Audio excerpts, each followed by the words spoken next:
otro dato polémico de las vacaciones de los jóvenes en la costa argentina.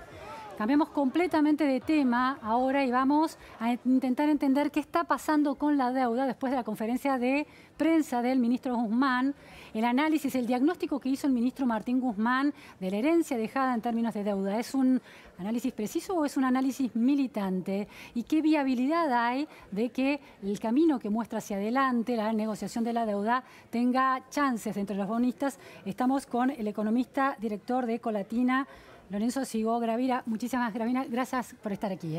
Un placer. Lorenzo, el diagnóstico que hizo el ministro Guzmán partía de la gestión anterior, mencionó un endeudamiento en dólares enorme, pero que no había redituado en aumento de la productividad necesaria para obtener más dólares genuinamente y hacerse cargo de los pagos de intereses y pagos de capital futuros. ¿Coincidís con ese análisis?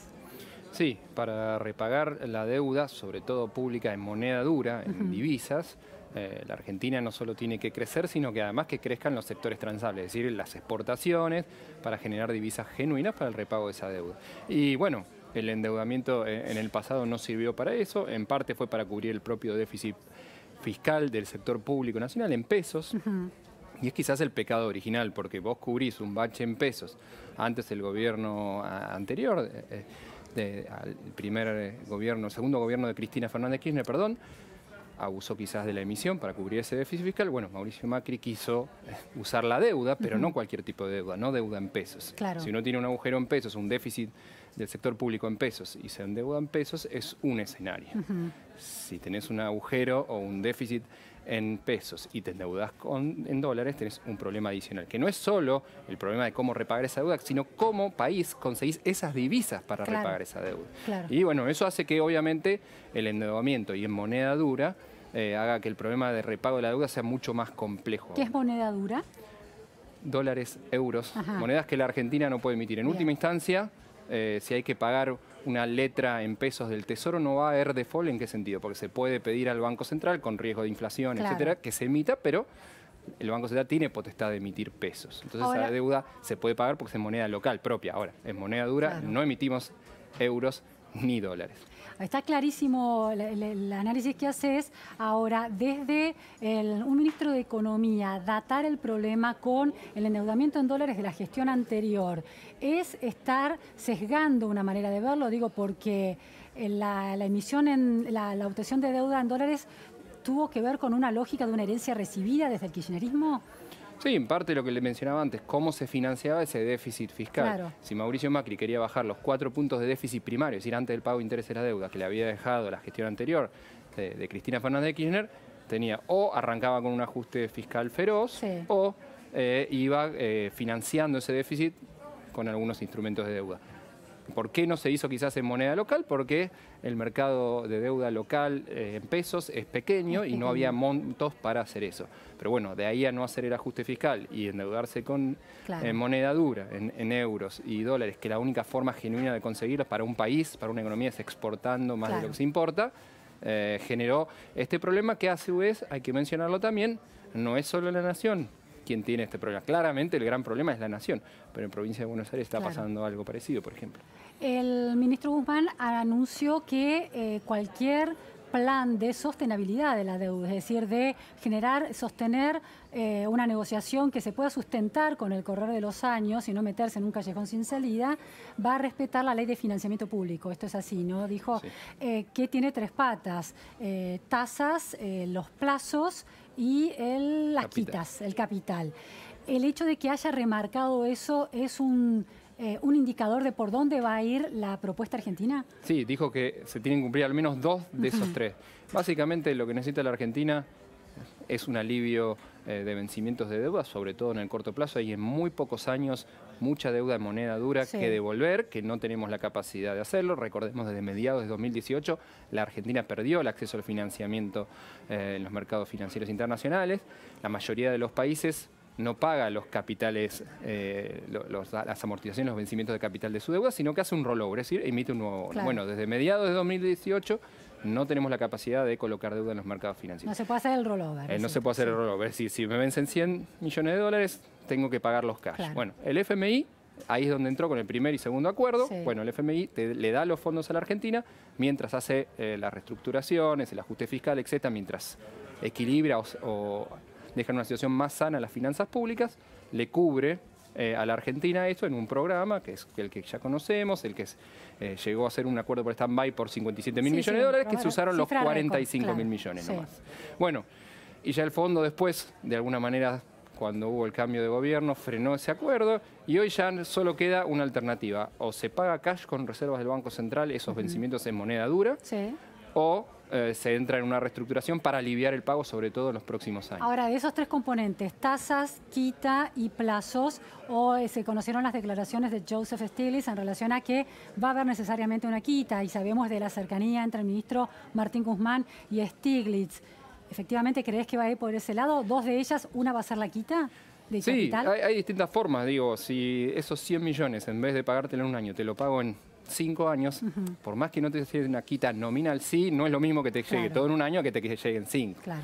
Medio técnico, pero el valor real de esa propuesta es menor. Entonces, lo importante es el alivio, digo, después si es vía una quita nominal, es decir, te cumplo con los compromisos, las fechas que yo te había dicho, pero en vez de pagarte 100, te pago 70, por ejemplo. Sí. Esa es más conflictiva en términos de opinión pública. Depende, porque quizás por también extender... en términos de los bonistas... Eso no lo sabemos exactamente, porque si después extender mucho el plazo, digo, bueno, yo prefiero que me paguen 70 ahora, que está bien, que me van a pagar todo lo que dice mi bono, pero en vez de en 5 años en el doble de años o en el triple. Entonces, digo, hay un juego, pero lo importante es ese alivio financiero, que va a ser o menor tasa, o quita nominal de capital, o un alargamiento de los plazos muy largos. Está claro que va a ser un alivio financiero para Argentina, pero hay que ver si se concreta hoy, después de la conferencia de prensa del ministro Guzmán. El riesgo país creció más del 3%, cayeron los bonos argentinos y las acciones de las empresas argentinas en Wall Street también cayeron. No parecería haber una buena repercusión de, por lo menos, de lo poco que se conoció de esta ley, de este proyecto de ley que se va a presentar para el sostenimiento de la deuda. Sí, no sé exactamente por qué cayeron los bonos, si fue por esta conferencia o las declaraciones de Stiglitz, de que Argentina va a requerir en el foro de Davos una quita importante. Fue eso, fue en el foro de Davos, ¿no? Sí, por eso. No sé cuál de las dos, eso no se sabe. Sí se sabe que los precios de los bonos bajaron, que subió el riesgo país. Pero esto porque los acreedores, los bonistas, ven una relación entre Martín Guzmán y Stiglitz y están considerando que Stiglitz anticipa de alguna manera las medidas. Y además es una voz muy reconocida en los mercados financieros internacionales. Digo, estaba en el foro de Davos, no es en cualquier foro en el que estaba hablando Stiglitz. ¿No? Incluso con Guzmán han hecho una investigación muy interesante en el que decía que varias reestructuraciones de deuda, es un paper, ¿no? Sí, que en varias reestructuraciones de la deuda terminaron mal, es decir, terminaron en un default cuando se hizo poca quita y tarde. De alguna manera ellos teóricamente son los abanderados de eso, de que las reestructuraciones tienen que ser a fondo, porque si no el problema es solo postergarlo 4, 5, 6 años más y después sí viene un default o un evento patearlo para adelante. Entonces, en ese sentido creo que las declaraciones de Stiglitz van por ahí, va a decir... Argentina necesita una quita fuerte para volver a ser sostenible, digamos, como diciéndole a los acreedores flexibilicen su posición, porque si no, la Argentina eventualmente no va a salir de esta situación de problemas de pago de la deuda y si no tropieza ahora, tropezará en un par de años. Lorenzo, se conocieron versiones que indican que uno de los fondos de inversión, Fidelity, que tiene buena parte de la deuda que vence mañana, de Provincia de Buenos Aires, la que Kicillof prometió postergar el pago hasta el 1 de mayo, no aceptaría esa propuesta. Provincia de Buenos Aires dice que no ha recibido ningún comunicado, pero en realidad el rechazo a las propuestas en general no se comunica. De ser así, entraría en un default selectivo la Provincia de Buenos Aires. ¿Qué chances hay de que con esa respuesta de este fondo de inversión, si efectivamente se compruebe, los otros bonistas ya de la deuda del Estado Nacional acepten estas condiciones? Vamos por partes. 26 de enero es la fecha en el que en principio se tiene que pagar capital e intereses de un bono en ley extranjera en la provincia de Buenos Aires. El capital son alrededor de 260 millones de dólares redondeando. Bueno, se pagarán los intereses. Sí, los intereses sí, pero la propuesta es del 26 de enero a primeros días de mayo. Posponer el pago de ese capital. ¿Qué pasa? A partir del 26 de enero, si no se consigue la adhesión del 75%, no cae todavía en default la provincia sobre ese bono en particular. Quedan todavía 10 días hábiles para una última negociación de último momento. Digo, ahora sí, una vez vencidos esos 10 días hábiles, estamos hablando mediados de febrero, ahí sí ya la provincia de Buenos Aires entra en un default de ese bono en particular, pero hay un problema que el resto de los bonos ley extranjera que emitió provincia de Buenos Aires pueden también pedir una cláusula que se llama cross default, que es decir, pedir el adelantamiento del pago de su deuda porque entró en default una parte de la deuda de la provincia. Situación delicada. Bueno, sí. Esa reacción de los acreedores, ¿no?, en relación a la deuda de la provincia de Buenos Aires, ¿puede también ser una señal para los acreedores de la deuda nacional? Sí, pero hay que ver cómo se toma esto, porque quizás hasta ahora la Argentina venía siempre coqueteando con el default, es muy cerca del precipicio, muy cerca de entrar en una situación de default. También los inversores internacionales pueden entender, o quien tiene papel del Tesoro Nacional, pueden ver, bueno, mirá, que si no flexibilizamos nuestra posición, se puede caer en default. Esto va a pasar, esto puede pasar. También puede dar un poco de urgencia o temor en esa negociación, claro, como diciendo, no es que, si no se consigue el 75% de los acreedores o 2/3 partes según el bono, ley extranjera, no se hace una reestructuración amigable, puede terminar un escenario de default en el cual me parece que pierde no solo la Argentina, pero también los tenedores de bonos. Última pregunta, Lorenzo. La mención a la conveniencia para todos que hizo el ministro Guzmán en relación a aceptar estas nuevas condiciones, ¿es una advertencia en este sentido que el default es un riesgo cierto? Sí, yo creo que el tema a nivel conceptual, ¿qué estuvimos viviendo? El primer mes de gestión de Alberto Fernández se avanzó con un ajuste fiscal que fue bienvenido por los mercados financieros, el riesgo país bajó de 2.400 puntos a 1.800 puntos, el FMI empezó a decir las primeras medidas del gobierno de Alberto Fernández son las correctas, estaba la luna de miel con el mercado financiero. Ahora, por otro lado, ya sabemos que hay que hacer una reestructuración de la deuda, que es insostenible a nivel nacional y que para marzo la quiere de alguna manera el Poder Ejecutivo concluir. Bueno, y uno estaba viendo que se estaba moviendo poco. ¿Y cuándo empieza a moverse nuevamente el tema de la deuda? Y quizás a cambiar de una luna de miel a una cara de perro. ¿Por qué? Porque a negociar una reestructuración con quita, con alargamiento de plazo, hay que ir de alguna manera también a cara de perro. No todo va a ser color de rosa. Y empezó el anuncio del ministro de Economía y el presidente de la Nación aclarando que no iba a haber un salvataje a la provincia de Buenos Aires. El día siguiente, Kicillof anuncia, bueno, por favor, que pido tiempo para posponer el capital de los últimos días de enero a los primeros días de mayo de este bono. Entonces, a partir de ahí empieza a acelerarse el tema de las negociaciones. Se empieza a aparecer la urgencia, empieza un escenario posible de default de la provincia de Buenos Aires.